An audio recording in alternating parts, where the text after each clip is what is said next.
ராம் ராம். வாழ்க வளமுடன். Voice of காஞ்சி நேயர் அனைவருக்கும் இனிய மாலை வணக்கம். இன்னைக்கு ஒரு சின்ன அருமையான கதை. மரணத்தை எப்படி எதிர்கொள்ளணும்.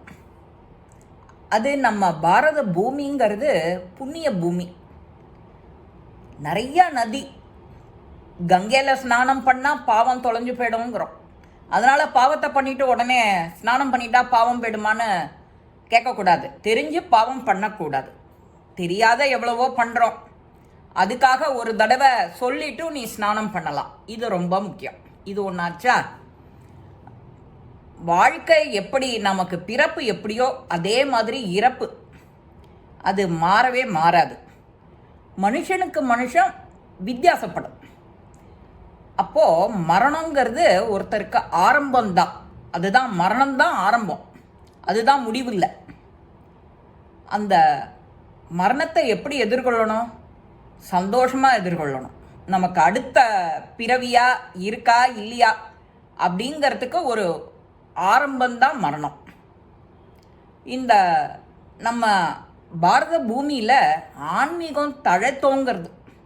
நிறைய மகான்கள், நிறைய புண்ணிய நதிகள், நிறைய கோவில்கள், இந்த மாதிரி ஆன்மீகமும் சேர்ந்து நம்ம கூட ஒன்றோட ஒன்று கலந்து இருக்கு. ஒருத்தரோட வாழ்க்கையிலையும் சுவை எப்படி எல்லாருக்கும் இனிப்பு, காரம், புளிப்பு, துவர்ப்பு, உவர்ப்பு அப்படின்னு நாக்குக்கு எப்படி சுவை தேவையா இருக்கோ அதே மாதிரி வாழ்க்கைக்கும் சுவை ரொம்ப தேவையா இருக்கு. இது வாழ்க்கையில் மரணத்தை எப்படி எதிர்கொள்ளணுங்கிற விஷயத்த இந்த ஆன்மீகம் நமக்கு நிறைய அறிவை கொடுக்கறது. ஒரு சில பேர் எனக்கு அறிவே வேண்டாம், ஆன்மீகம் மட்டுமே போகிறோம், அதே பாதையில் போயிடுறேன் அப்படின்னு சில பேர் சொல்லுவா. இல்லை, நான் பஜனை மட்டுமே பண்ணிட்டு இருக்கேன், எனக்கு வேற எதுவுமே வேண்டாம், சாப்பாடு தண்ணி தூக்கம் எதுவுமே வேண்டாம்பா. சில பேர் எனக்கு அறிவு மட்டும் போகிறோம், இதெல்லாம் எதுவுமே வேண்டாம் அப்படின்னு சொல்லுவா. ஃபாரின் கண்ட்ரிஸ் எல்லாம் பாருங்க, அரசாங்கமே ஒருத்தனுக்கு வேலையும் கொடுக்கறது, அவன் கஷ்டப்பட்டாக்க வேலையும் கொடுக்கறது, தங்கறதுக்கு இடமும் கொடுக்கறது, சாப்பாடும் கொடுக்கறது, நிதி உதவியும் கொடுக்கறது, எல்லாத்தையும் கொடுத்து அந்த மனுஷன் சந்தோஷமா இருக்கானான்னு பார்த்தா அப்பவும் இல்லை. அவன் என்னமோ ஒரு கவலையா உட்காந்துருக்கான், ஒரு பிரச்சனையா இருக்கிற மாதிரியே இருப்பான். இது ஏன்? ஏன்னா அங்கே ஆன்மீகம் சரியா இல்லை, ஆன்மீகமே இல்லை, அறிவு மட்டும்தான் இருக்கு. அதனால அங்கே என்ன ஆகுது? குழந்தைகள்லாம் ஒரு பக்கம் தனியாக பிரிஞ்சு போய்டுறா, வீட்டை விட்டு பெற்றோர்களை விட்டு தனியாக போய்டுறா. ஆதரவற்ற அனாத குழந்தைகள் நிறையா ஆயிடுறது, தப்பு தண்டா நிறையா நடக்கிறது. கல்ச்சர் சரியா இல்லை. அதே மாதிரி குழந்தைகள் தனியாக போயிடுது அப்படின்னா அந்த அம்மா அப்பா வயசான காலத்தில் தனியாக விடப்படுறா, கவனிக்க ஆள் இல்லாமல். ஆனால் நாம் அந்த வாழ்க்கையில் மோகத்தை பிடிச்சிட்டு அலையிறோம், அந்த வாழ்க்கையை தேடி ஓடுறோம். எல்லாம் இத்தனை நாளைக்கு தெரியாது. மரணம் வந்துடுத்தோம் அப்படின்னா நீ எல்லாத்தையும் விட்டுட்டு போகிற, அதுக்கு ரெடியாக இருக்க போகிறோம், அதுக்கு அறிவு இருக்குது. கடைசி நேரம் வயசு ஆக ஆக பக்குவம் வரும், அது வேற விஷயம்.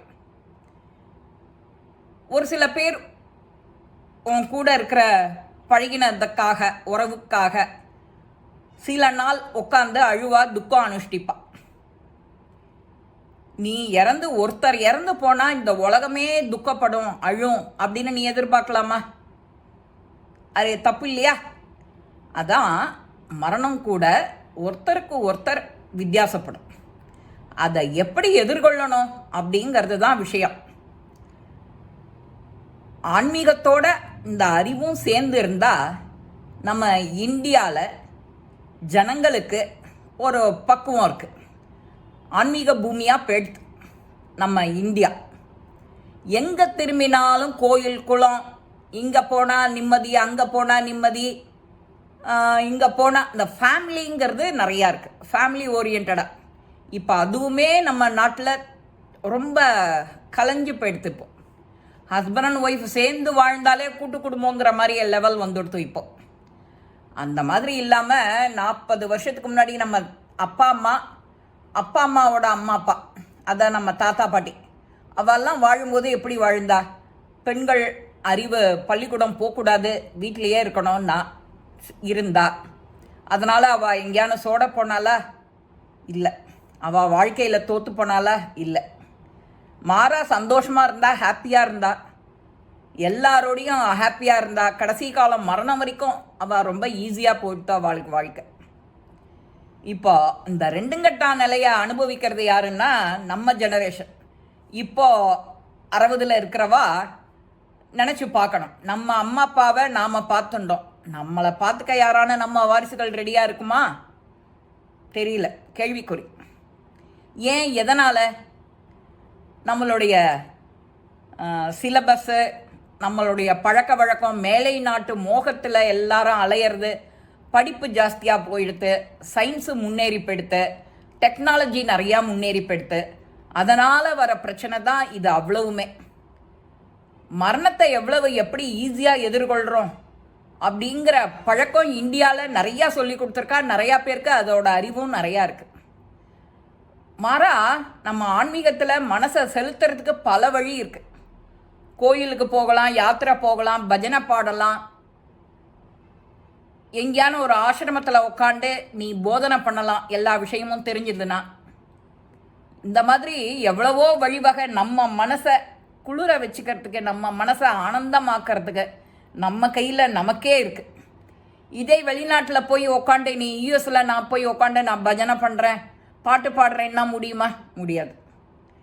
அதனால தான் அவன் நாடு அவனுக்கு வசதி. நம்மூர் போல வருமானு பாடுவோம், இளையராஜாவோட பாட்டு ஒன்று. எங்கே போனாலும் நம்ம வீடு நமக்கு சுகந்தாண்டா, நம்ம தண்ணி நம்ம உப்பு அப்படின்னு சொல்லிட்டோ காலை நீட்டின்ட்டு ஃபேனை போட்டுட்டு நிம்மதியாக இருக்கும். அந்த நிம்மதி வெளியில் இருக்கா? இல்லை. அதனால் இருக்கிறத நினச்சி சந்தோஷப்பட்டு, அதனால் நாம் 4 பேருக்கு நல்லது நடக்கணும் அப்படின்னு நீ வழிகாட்டுதல் காட்டினா அந்த மரணத்தையும் நாம் வெல்லலாம். எப்படி? சந்தோஷமாக அழைச்சிக்கலாம், சந்தோஷமாக எதிர்கொள்ளலாம். இந்த பதிவு உங்கள் எல்லாருக்குமே பிடிச்சிருக்கோம். லைக் பண்ணுங்க, ஷேர் பண்ணுங்க, பெல் பட்டனை கிளிக் பண்ணுங்க, சப்ஸ்கிரைப் பண்ணுங்க, கமெண்ட்ஸ் பாக்ஸில் கமெண்ட்ஸ் போடுங்க. ஸ்ரீ மகாபெரிவா திருவடிகளே சரணம். நல்லதே நடக்கும். ஆனந்தமாக இருப்போம் நண்பர்களே. வாழ்க வளமுடன்.